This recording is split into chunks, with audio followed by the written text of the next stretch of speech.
Hello friends, नमस्कार। VK competition classes में आपका हार्दिक स्वागत है।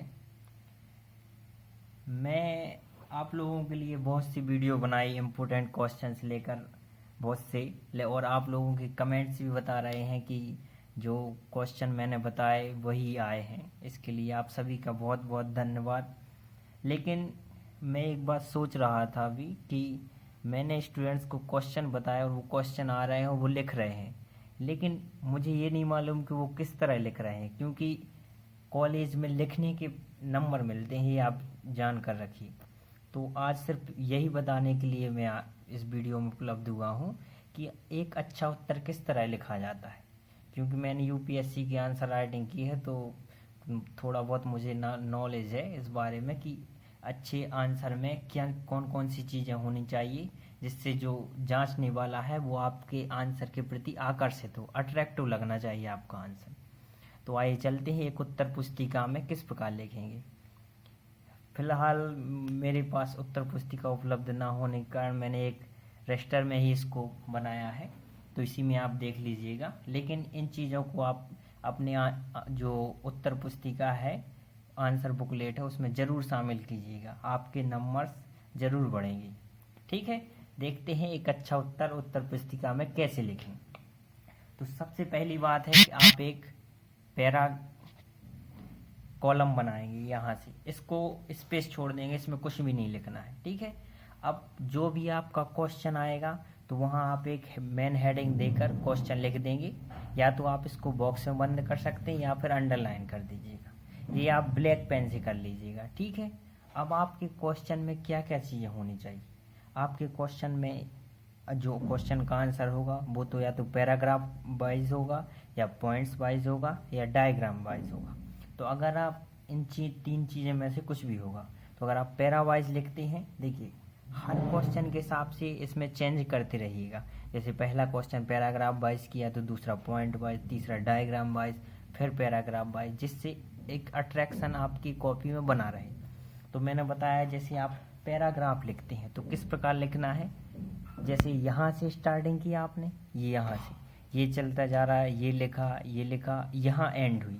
अब क्या नया ट्रेंड आ गया। नया ट्रेंड में क्या चल रहा है, यहाँ से स्टार्टिंग की थी ना आपने, तो अब यहाँ ख़त्म हुआ तो यहाँ से नहीं होगा स्टार्ट, अब यहाँ से डायरेक्ट इसी के सामने से स्टार्टिंग करेंगे आप नेक्स्ट पैराग्राफ की। और जब नेक्स्ट कंप्लीट हो जाएगा फिर उसके बाद मतलब आपको जो स्टार्टिंग पॉइंट है ना उसको क्लियर रखना है एक ही। ओके, ये ध्यान रखिएगा। अभी तक क्या चल रहा था, पुराना ट्रेंड ये था कि यहाँ एंड हुआ, अब नेक्स्ट पैराग्राफ यहाँ से लिखना स्टार्ट होगा। अब ये ट्रेंड, अब जो नया ट्रेंड है वो ये फॉलो हो रहा है कि जहाँ से स्टार्टिंग की है वो सेम होनी चाहिए। ओके, तो पैराग्राफ अगर आप आंसर में लिख रहे हैं तो इन चीज़ों को ज़रूर ध्यान दीजिएगा। तो ये फर्स्ट चीज़ हो गई।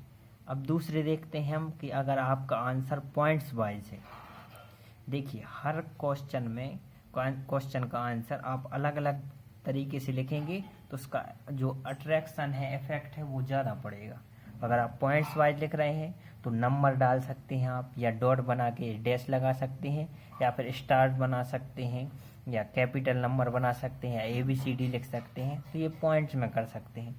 पॉइंट्स अगर लिख रहे हैं तो ये ध्यान ये रखना है, देखिए जैसे आपके पास पॉइंट्स 2-3 ही हैं तो नंबर बनाने में इफेक्ट कम होता है, क्योंकि उसमें पता चल जाता है कि 3 पॉइंट है, 4 पॉइंट है, और आपका जो क्वेश्चन का जो नंबर है वो ज़्यादा है। तो फिर आप ऐसे पॉइंट्स बनाइए जिसमें जो जांचने वाला उसको ये मालूम ही ना चले कि कितने पॉइंट लग गए, उसको गिनने पड़े।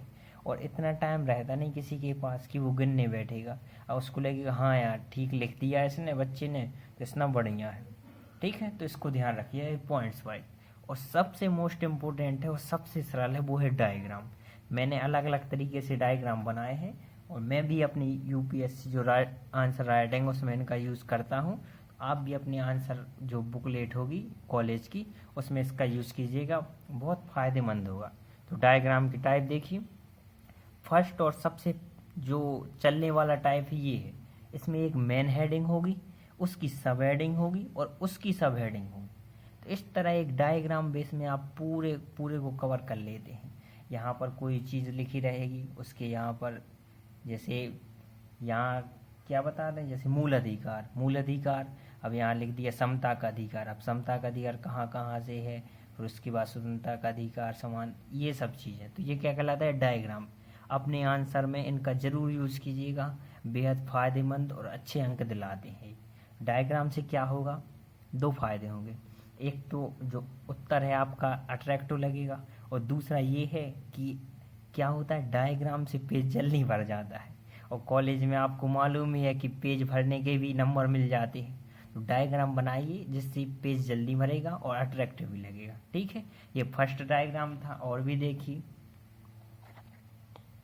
ये सेकंड डायग्राम है। इसमें एक आयत बनाइएगा और यहाँ इसके पॉइंट्स लिख दीजिएगा। देखिए, अगर 4 पॉइंट्स हैं तो भी बढ़िया है, आप 4 पॉइंट्स लिखिए। अगर 8 पॉइंट है तो भी आप ये बना सकते हैं। ठीक है, अगर 5 पॉइंट हैं तो ये नहीं बनाइएगा। 5 पॉइंट है तो कौन सा बनाना है, ये 5 पॉइंट्स के लिए भी और 6 पॉइंट्स के लिए। 5 पॉइंट्स ये हो गए, यहाँ से एक और ऐसी डॉट खिंच जाएगी लाइन, तो ये 6 पॉइंट हो जाएंगे। ठीक है, तो ये डायग्राम बनाइए अपने आंसर में। एक ये डायग्राम है त्रिभुज, यहाँ 3 पॉइंट्स होंगे। तो 3 पॉइंट्स बनाने के लिए बीच में मेन हेडिंग, और देखिए हर जगह बीच में मेन हेडिंग लिखनी है, उसके अगल बगल उसके पॉइंट्स लिखने हैं। तो ये कुछ तरीके हैं जिससे आप अपने आंसर को अट्रैक्टिव बना सकते हैं। तो मेन क्या लिखना है कि ये जो लाइन है इसको इस साइड खाली छोड़िएगा। ठीक है, हर क्वेश्चन का आंसर अलग तरीके से होना चाहिए। अगर एक क्वेश्चन के आंसर में आपने पैराग्राफ वाइज लिखा है, तो दूसरे क्वेश्चन में कोशिश कीजिएगा कि कोई नया तरीका है। ज़्यादा से ज़्यादा डायग्राम बनाइए, जितना ज़्यादा डायग्राम बनाएंगे उतने अच्छे नंबर मिलेंगे। ठीक है, सिर्फ यही बताने के लिए हमने सिर्फ ये वीडियो बनाई थी कि ऐसा ना हो कि स्टूडेंट्स को क्वेश्चन मिल जाए, वो लिख कर भी आ रहे हैं, वो कमेंट्स भी कर रहे हैं कि सर आपने जो बताया 100% आया, लेकिन फिर भी नंबर नहीं मिले। उसका कारण क्या हो सकता है कि आपके लिखने का तरीका थोड़ा अच्छा ना हो। इसलिए ये वीडियो बनाई है कि आप हेडिंग अच्छी लिखिए, काले पेन और नीले पेन का यूज कीजिए, ज़्यादा से ज़्यादा डायग्राम और पॉइंट्स में लिखने की कोशिश कीजिए। इससे आपके पेज भी भरेंगे और जो आंसर है वो अट्रैक्टिव भी लगेगा। ओके, इस वीडियो में इतना ही। आपको कोई भी प्रॉब्लम हो आप कमेंट कीजिएगा, मैं बताऊंगा। Okay, thank you so much.